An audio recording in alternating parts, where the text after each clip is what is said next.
Hi, welcome to Live Right Tonight. I am Brandi, and I have Bradley here with me today. Bradley, how you doing? Excellent. Thanks for having me, Brandi. Nice to have you.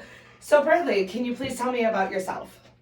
Sure. Well, I am kind of redefining my career at the moment, but I live over here on the east side of Detroit. I originally was more on the west side, but moved over here after I got divorced, and I'm in recovery, as you know. I have 20 years of sobriety, which I'm very, very, very proud of, and wouldn't have anything else in my life if I didn't have that.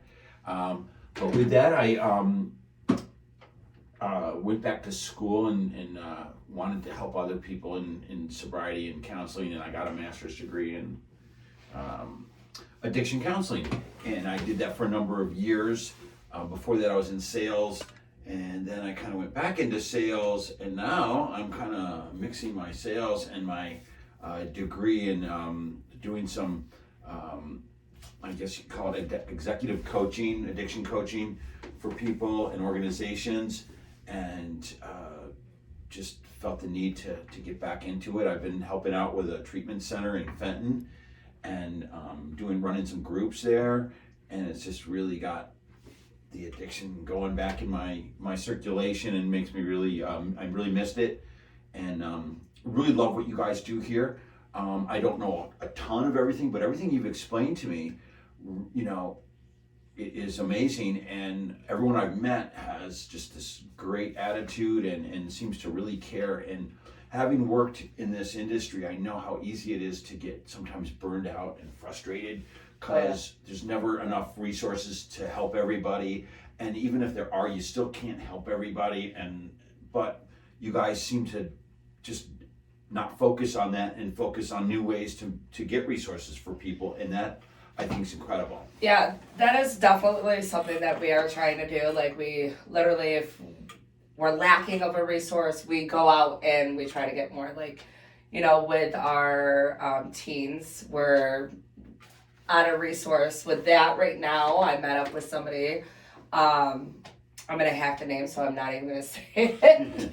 But they help teens and kids. So I'm actually in the process of doing that right now to get more, resource of how to get into the kids. But yes, we do a lot here. So with you saying that you have a number of years, how many years do you have clean? I had 20 years in February. February 3rd is my sobriety date. That is awesome. Congratulations, by the way. Thank you so much. And the 20 years really flew by. I remember my first year, no driver's license, and walking to a lot of meetings and being frustrated, not being sure about anything and where my life was going. And I was 38 years old, and moved back in with my father. You don't have the world by the short hairs when you move back with your parents at 38 years old. I didn't have a job, and I actually turned to the county to help pay for me to go to a treatment center, and I went to Sacred Heart in Memphis for 28 days, and I soaked up everything, and I've been sober ever since.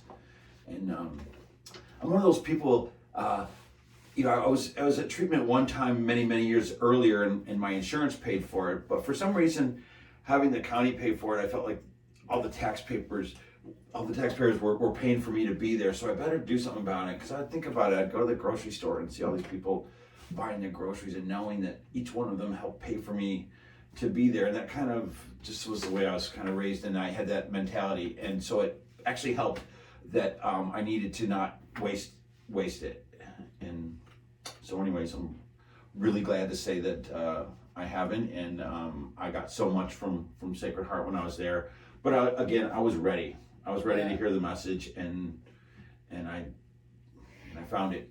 And then with you, you said that you were counseling. Yes. So were you also counseling in Sacred Heart? Didn't you go back into Sacred Heart? I did. Okay. It's funny. After I got out of Sacred Heart, I'm like, the first thing I wanted to do is go back to school and get my master's in psychology and blah, blah, blah. Because I really liked this one therapist that they had there, and he had his master's in psychology. And a couple of people were like, maybe you should slow down and just work on your sobriety for a little while, And Right. I didn't really want to hear that, but anyways, I did. And after, I don't know, maybe 8 years of sobriety, 6, 7, 8 years or something like that, I went back to school. It was kind of a combination of things. 2009 is when the economy kind of collapsed, and I was in sales, and I was working with industrial companies, and industrial companies just really got hit hard Right. during that time. And so, boom, I was doing really well, and so I thought, I've always wanted to do this. This is a great opportunity right now to duck out and go back to school, and I did, and they have a great program where I went to school. I went to U of D Mercy and got my master's in addiction counseling, and took about 3 years to get that, and going at night, and so anyway, after that, I interned with Sacred Heart in one of their facilities. They had a medically assisted recovery, which basically is methadone, in Madison Heights, and I did my internship there, and they liked me so much that they offered me a job when I graduated, and I just stayed in the office that I was at, and it was pretty cool. That's awesome. Yeah. That's good. And then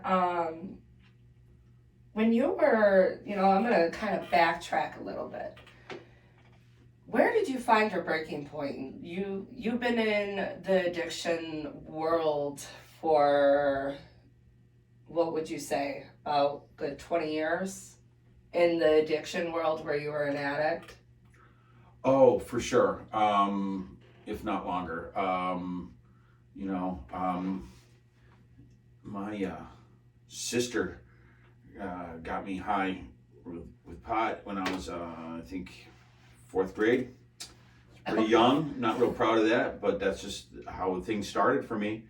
And so I used, until a little bit later in like junior high school, I found alcohol, and I really, really took to that. And I look back on, I had some things in my earlier childhood that probably affected my self-esteem, and that is certainly not something unique to addicts.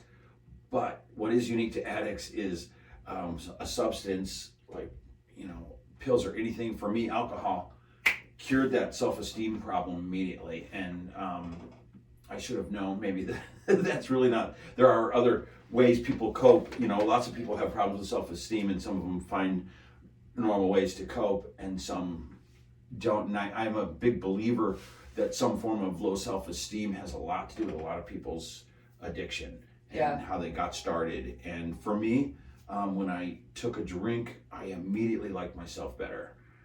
I thought of myself as being funnier, more charming, taller, better looking, thinner, you name it, I was outgoing, the whole 9 yards. Yes. And I learned to be outgoing, and most people that know me would say I'm extroverted and I'm very outgoing, but I think deep inside I still sometimes suffer with that esteem issue where I think I just don't fit in, and I've had that my whole life, and you'd never know it because I've gone to great lengths to kind of hide it by being outgoing and everything, but in the back of my mind, I'm like, these people probably don't That's want me. That's not even just an addiction life, because I want to say that's probably just in an everyday average person. You know what I mean? Because like I know for myself, I deal with a lot, but nobody would ever know. Like I have friends that, they've seen one of my podcasts of like, are you serious? Like that, I would never think that. And it's like, because I don't put it out there. Like, I'm not one to put it out there. I keep it to myself. And, you guys see a face that I allow you to see. And I think that's just with everybody in general. Everybody's suffering something. That is such a great point, Brandi. Because that leads to the point of we should never compare ourselves to other people, because you just never know what's going on in between those two ears. Mm-hmm. And we put on this facade, and people see our highly polished exterior, and they compare their inner stuff with that highly polished, and it's not a fair comparison. No. And you know, and we do that all the time. Facebook's a great example of that. People, you know, they don't post that they live in a dumpster. They show really cool stuff on their Yeah. and we all assume everybody's doing better than we are somehow. And so 100%. you know, 100%. Now, where do you find what was your breaking point to want to get clean? good question. You know, it was a long journey of lots and lots of misery. I had 5, I'm not proud of this, but I had 5 drunk driving arrests in my drinking career, starting at age 21. You know, that probably should have, I remember my 21st birthday, I went to a party and I got really drunk and I was gonna drive home and I couldn't find my car keys. I was actually sitting on them. And I just fell asleep in the car, you know, and a neighbor called the police and they took me in and my mom had to come pick me up at the police station. And that was my 16th birthday. I just turned 16. So that should have been an omen to how my drinking career was going to go, but I didn't see it that way. I just thought I got off on, didn't get in really any trouble. And my mom didn't kill me. So, but yeah, when I turned 21, I remember I got a DUI in the city of Troy. And it wasn't a DUI back then, it was an impaired driving. They had all kinds of lower offenses that they could kind of make them. And 6 months later, I got another one. Same city, and they weren't quite as happy, but still nothing compared. I counseled lots of people that have their second DUI, and they're looking at jail. And I never went to jail for any of those things. So anyways, I had that. I had other things. I drank in college a lot, was in a fraternity, and I surrounded myself by people who drank a lot, and I just assumed that was what it was. My father was a very social drinker, and I always surrounded myself with other heavy drinkers, and so I never felt like I was so out Like you didn't have a problem. Yeah. You were fitting in. I was, and then after college, unfortunately, I kept drinking like I was still in college, and most of my friends were working on their careers or getting married and having families. I wasn't doing any of that. I was just getting in more trouble and more DUIs. A really wonderful friend of mine from high school got sober before he was even 21. He was, quite a funny guy in high school and would drink and was the life of the party, but he saw where that was going at an early age, and he got sober. He also went to Sacred Heart, and back then he was there for a long time, like maybe 90 days or something. And anyway, he would see me in my drinking, and and he got sober, and I remember feeling sorry for him because I thought like his world was so small because he got sober so early, and I was having so much fun with my drinking. And then as time went on, I got drinking and drivings and restricted licenses and losing jobs and relationships, and he got his grades together and he went from OCC and he ended up going to U of M, and next thing I know he's traveling Europe and doing all these. His world was getting huge and mine was getting tiny. Right. And but you know what, when I was finally ready to throw in the cork in the bottle, he was there for me, and he's just my best friend today, and he's amazing. But what really brought me to my knees wasn't the DUIs. The last one I ended up, I stayed sober for 1.5 years because I was terrified of going back to jail or anything. But I didn't really work a program, and I wasn't really in recovery. I was sober and white knuckling it, I guess you could say. And I went back out and I picked up before Christmas, and I drank for about 13 months, and things went downhill fast in those 13 months. My drinking progressed to ways I never thought it would be. My mother was a severe alcoholic, and she used to binge drink around the clock, and I started finding myself on weekends drinking that way. I'd wake up out of needing more alcohol. I couldn't sleep through the night. I couldn't sleep 8 hours. And it was getting scary, and my health was horrible. I could feel my liver was hurting, and all these things were going on. And one morning, I'd woken up, and I was working as a server even. I lost my job as an executive at a bank, and I was working as a server, and I woke up and I'd lost that job, and I woke up one morning, and I was in the bathroom and shaky and looking in the mirror, and I just hated the person in the mirror. and I all of a sudden got this willingness to do whatever needed to be done, not to be that person anymore. And and that's when I asked for help, and I went through Oakland County, and they got me into Sacred Heart in a few days, and my life changed. And I don't know what happened, how I got that gift of desperation that gave me this willingness that I never had before, because I was always told to go to AA and do these things, and I was never willing to do all of them. And this time I was ready to do whatever anyone who had some sobriety told me what to do, and all of a sudden sobriety got so much easier than it ever had been before. Right. Everything started to make sense for me when I was that way. And I wish I could give that away, and I've tried to figure out ways to help people get there to that, but it's really it's an inside job. Yeah. When we were talking last week, and we were going through some of your stories so I can understand a little bit more about you so we could do this podcast. One thing that did stand out to me that I still think about, and I wanted to bring it up into this podcast, is when you said that you were in the detox tank, and this random guy that was in the facility that was in there getting clean walked past your room and told you, don't worry, it's going to get better. It'll get better. And you're like, he had a smile on his face, and here I am, detoxing, sweating, feeling like my life's over, I'm miserable.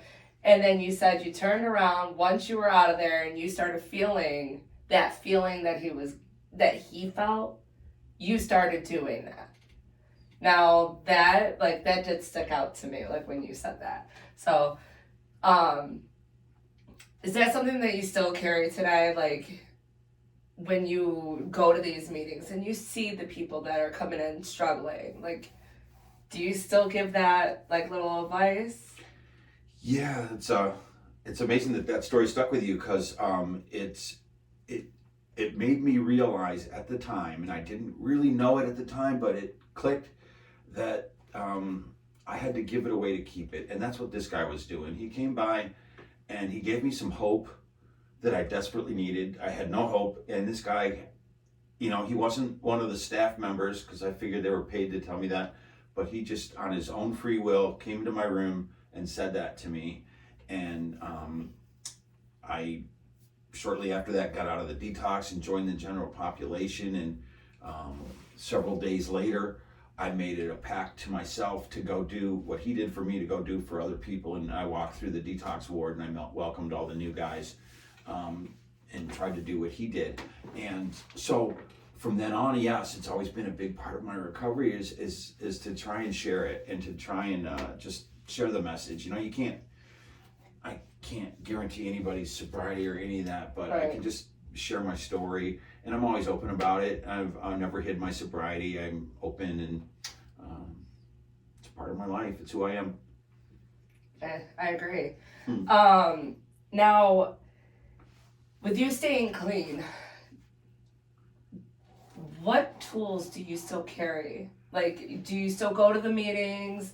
If you do, like, what are like the main tools that you are using on your everyday life to continue keeping your sobriety, so you're not going back out, so you're not having that urge, or even trying to be like part of society and going, having dinner and having a glass of wine, something like that? Yeah. What tools do you still carry? And that's a great question, because it's so easy, I guess, to forget that you are alcoholic if you don't do something.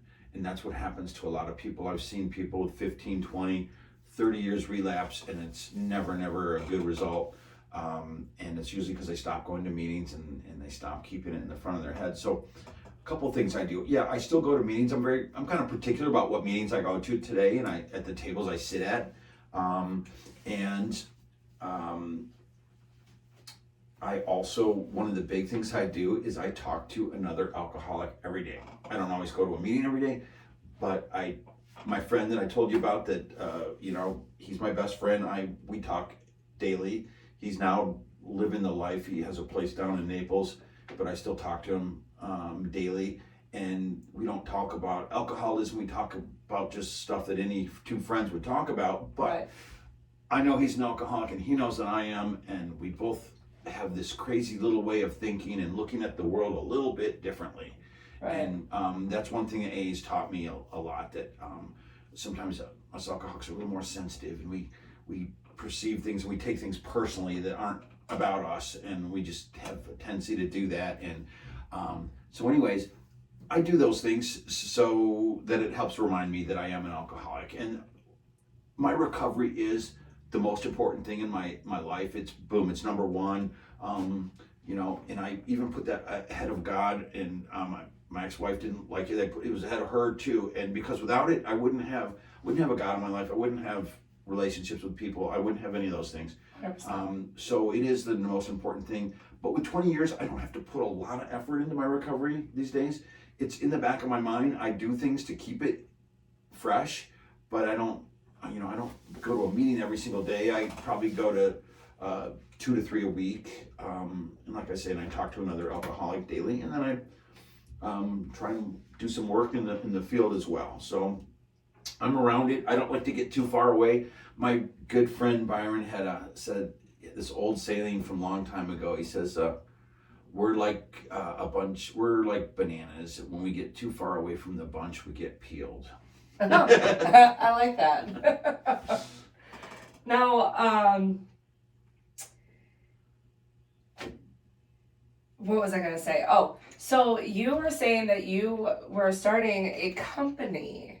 Now that's more like executive. Sorry, got that tongue thing going. Executive coaching. So that is more of like a personal coaching, to where like, is that more of like, for instance, if I'm in a big company, I'm a CEO, but I don't want my employees to know what I'm going through. Is that something like where it's confidential, that kind of coaching, or is it something that people are going to end up knowing about it? Oh, great question. Yes. I'm starting a business as doing some executive addiction coaching for people. It's not just, I don't exclude anybody. It's not just for executives, it's for anybody, but I am kind of targeting people, professionals that don't want to, they may not have the time, or their job is such that it would damage their reputation and career to go see a therapist. And if you see a therapist and you use your insurance, you get a diagnosis. And you get a diagnosis, it's going to be a part of your medical record. And your medical record is not as secure and unsearchable as you may think it is. And so that can be a permanent record that people have. Even if you're going through a divorce and you're using your insurance, they're going to probably give you a diagnosis of general anxiety disorder or something like that. And people don't want that on their. So what I'm proposing is being able to be very flexible. I can meet with people where they're at. I can come to them. They can come to me. We can meet. You can't do that with a normal therapist. You can't go meet for coffee, and you can't text and call them when you want to. And so it's a little closer of a relationship with the client in a coaching environment than it is as a therapist and client. Okay. Someone put it to me as, so you're kind of in between a therapist and sponsor. And I said, that's not a bad way to put it, but so it's a service I'm offering people who really, don't have the time maybe to go get formal treatment, but I'm also connected to higher levels of care. So if somebody needs help beyond my scope of practice, my ability, I'm going to refer them on to where they need to go. Okay. And with your company, speaking of insurance, is this something that your insurance can pay for, or is this personal? Not as of yet. This is personal, and that's why I've probably been targeting. The rate I want to charge and the rate I will accept are pretty broad range. I'm the kind of person I can't see myself ever turning anybody away that asks me for help. If they could pay me something, I would work with them.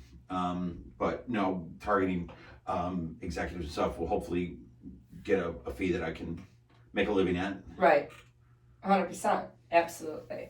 Now, one thing that you just said that it stuck out to me.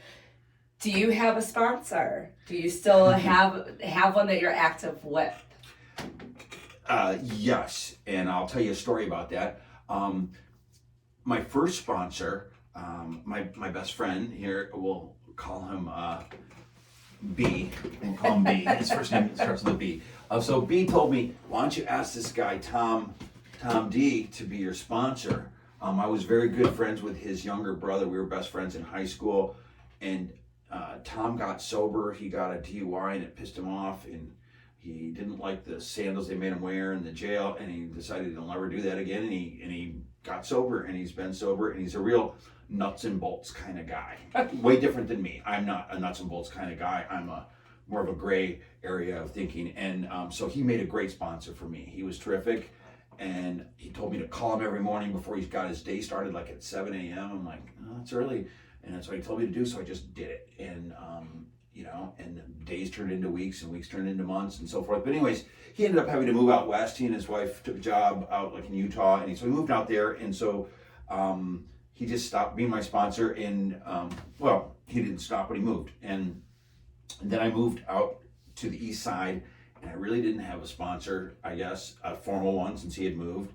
And someone pointed that out to me, and that maybe my program was lacking accountability, and I took offense to that. And how dare someone throw arrows at my sobriety? And so I asked a gentleman that I sit at my home group, who kind of runs my home group, to be my sponsor, and he's been my sponsor. He's a terrific guy.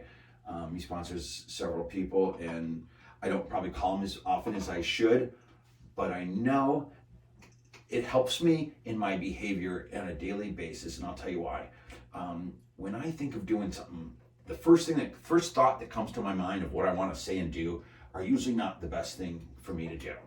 Okay. And I think if I go ahead and do that, I'm going to have to call my sponsor, Don, and tell him about that. Right. I don't want to have to call him and tell him that I did that. So I'll give it a moment and think of maybe some better way to say what it is I wanted to say, and maybe a better way to react. Right. Now, I don't always do that, but I try. So I'm making improvements. We always try. Hey, that's the biggest thing, is you try. But yeah, no, I wanted to ask that because that was one thing that I've always hear is like, you gotta have a sponsor, because if something happens, you need to have someone that you can depend on, that knows your story, that is familiar with your your background, what things that you're going through. But yes, early sobriety, you got to have a sponsor. It's essential. Yeah. Their job is to help guide you through the 12 steps, and you need that. Absolutely. Now, for some of our viewers that have, that are still struggling with the addiction, and that are still out there, that are feeling that their story is nobody has it, or they just feel ashamed of turning in the towel, because I know a lot of people, it's just like when they sit there and they're like, oh, I don't want to do that because then I'm just this piece of crap. Only, and there's also people that are like, oh, that's for weak individuals. What kind of advice can you give to these people? That is a great question. That really hits home for me. My brother is a great example. He became, a physician and surgeon in Chicago, and was doing very, very well, had his own practice, and he was the only one in the family I thought was spared the disease of alcoholism between my two siblings, the three of us. And he developed an addiction to pain medications. He started using those, and they gave him energy, and they did all these things for him, and he became very addicted and went to treatment several times to try and get off of these things for good. And he finally did, but he didn't keep a program of recovery, and he became alcoholic. And he just was so shamed. He lost his practice, his everything. He went from making a ton to driving BMWs and Lexuses to basically being homeless. And oh, wow. It was just such a giant downfall for him. He thought it was insurmountable to turn that around and face that shame that that went with all that, and he just never could get sober. And I lost him in 2021. He died of a fentanyl overdose, kind of accidental, but still he was not doing well. And what I can say to that is, it doesn't matter how much you've done, what shame and guilt if it has a name, somebody else has already done it. And you'll be amazed if you come into the program that no one's going to run from you, and no one's not going to sit next to you because of what you've done in the past. We've all done some horrible things that we're not proud of, but it's part of the human experience, and it's certainly part of addiction that takes us to places we never thought we'd go. And the best advice I can give you is to let go and surrender. Stop trying to control it and think you can manage it and figure out. Just let go and follow the advice of people who have gone before you, and take the hand that's out there for you. That's the best advice I can give anybody, is just let go. Take that hand and grab it with both of yours and go for it. Right. Yeah, absolutely. Well, Brandi, I just wanted to say thank you for coming in, giving your story, your advice, and also letting the viewers know that, if there's anybody out there that doesn't want to sit there and have to go see a therapist and have these, have all this into your insurance and everything else like that, that you are here to help. If anybody is interested in his services, please give us a call at Live Rite. We can give you his information. But again, I really appreciate you coming. Congratulations on the 20 years. That's awesome. You have to be proud of yourself. Like, seriously. Because that's a lot, because to a lot of people, they're over here at 1 year, 2 years, and it's just like they're looking like, oh my God, can't even get to 20. Here you are. You're like, yeah, you can. I started 38 years old, and they're all in their 20s or, wherever. It doesn't matter what your age is. It's possible. Everything's possible. Thank you, Brandi. One thing I have to keep in mind, though, I really truly just have today, though. Yeah. And 20 years is awesome, but I can't let that go to my head. Between here and my home, I think I counted, I'm still counting liquor stores. There's probably 5 of them. And so I need to drive by all of those to get home. And I'm pretty sure I'll do that, but the disease is still there, and it's out there waiting for me. So, you can't just rest on what you did yesterday. So, thank you so much for having me. Absolutely. It's been a pleasure. Thank you again. And to everybody else, thank you for watching. Have a blessed night.